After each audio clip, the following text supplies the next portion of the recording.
The Friendship Enigma, Episode 1, Pilots.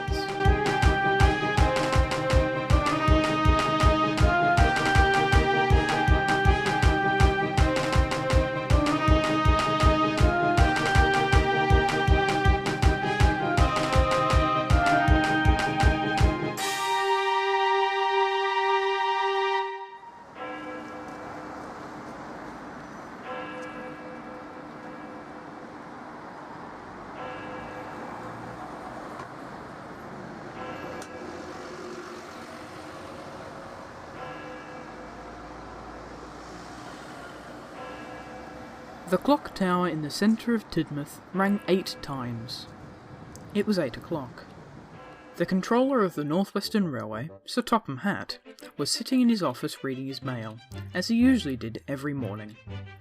Until the station master walked in. "Good morning, sir.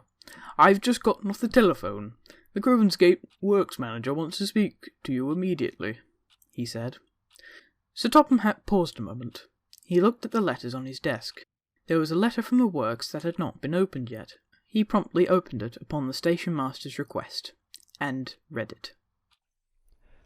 Sir Topham Hatt, on the night of June 6th, 3 engines took refuge in the sheds at Vickerstown.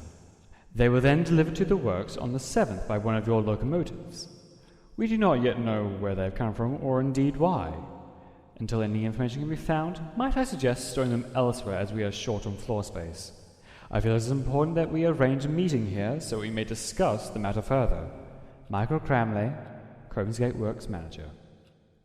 "Phone ahead to Crovan's Gate and tell them I'm on my way now," Sir Topham Hatt finally replied before grabbing his top hat and walking out the door.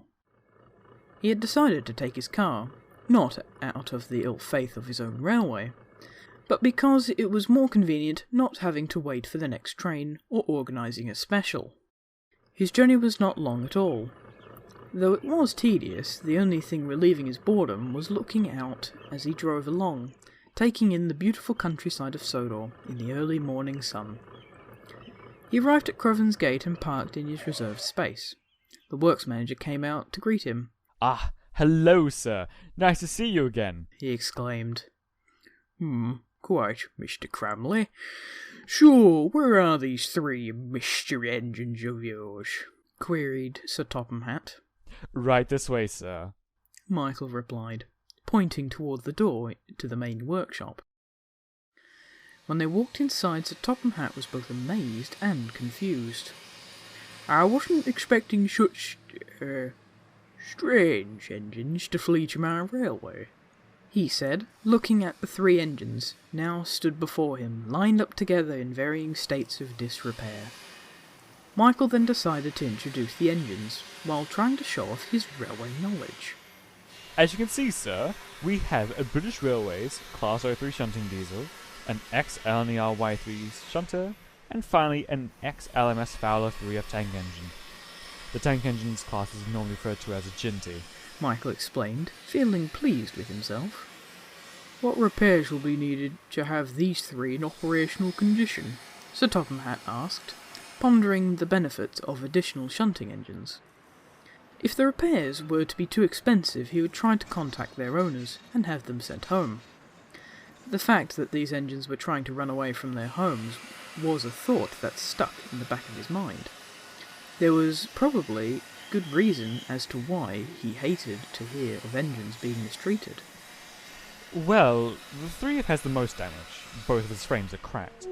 We can either patch them up and replace them later, or replace them now and save ourselves the effort. The boiler hasn't been checked as of yet, but going by everything we've seen, it may also need to be repaired. We think it's probably been left to rot on some siding for the past decade." Murmured Sir Topham Hatt, still thinking things over. "As for the O3 and the Sentinel, they're pretty good and only minor repairs. And a bit of cleaning up. They should be good to go within a few weeks."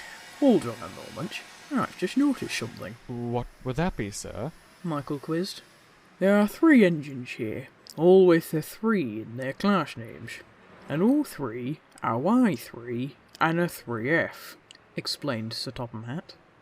"Ah, that is an odd coincidence, isn't it?" Michael replied. "Anyway, he began. "Perhaps we could use these engines to help out with some shunting. Although that Jinty, as you call it, will need some serious repairs before it can be put to any use." He paused as he thought for a moment. "I'll need to speak with the board at the next meeting before I make a final decision. I have to go back to Tidmouth now to deal with a few things, but before I go, I should ask your names." The engines looked at him nervously. They wanted to make a good first impression. The Class 03 spoke up. "Well, He paused. "Hello, I'm Richard. The Y3 Sentinel is Robert, and the Jinty is, well, I suppose he's never really had a name. No, we just sort of call him Jinty," Richard explained. Sir Topham Hatt smiled. "It has been a pleasure to meet you three." He winked. "And I look forward to having you work on my railway." The engines were very excited upon hearing this.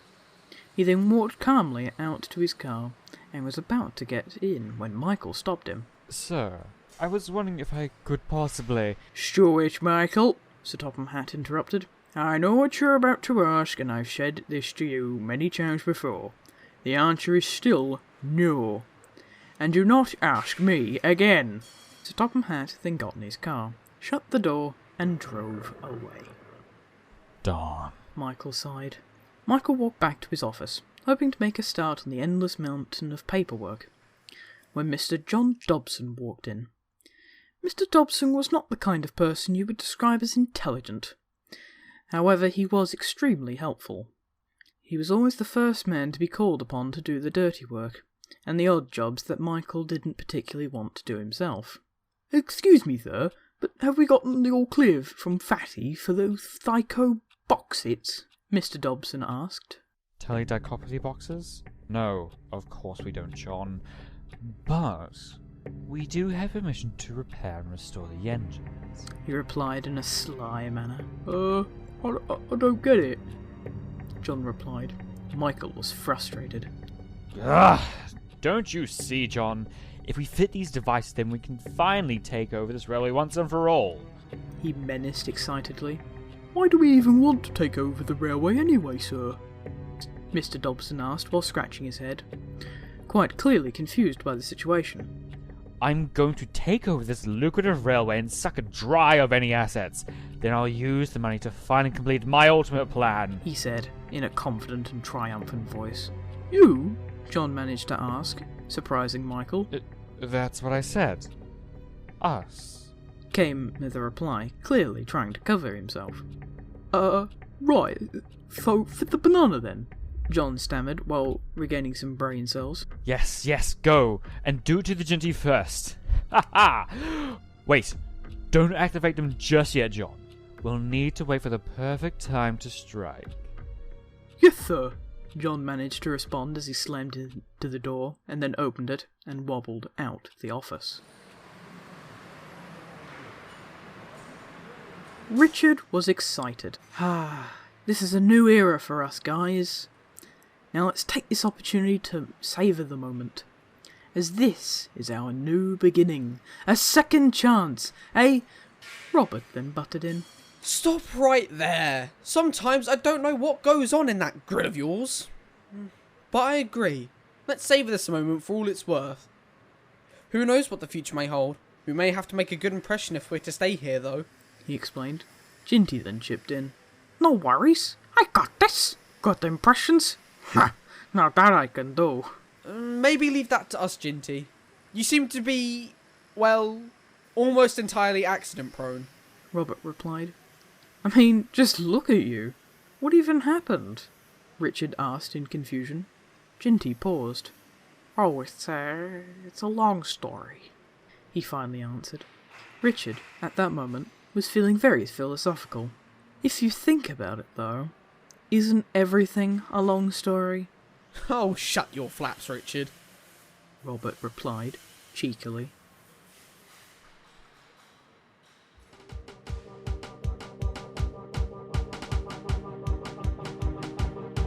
The Friendship Enigma. Episode 1, Pilots. Written by Miss Legaman86. Edited by FlyingFordFalcon. Voices by Mr. Legoman86, Mainland Studios, and Smudges PKMN. All other credits and music credits will be found in the description below.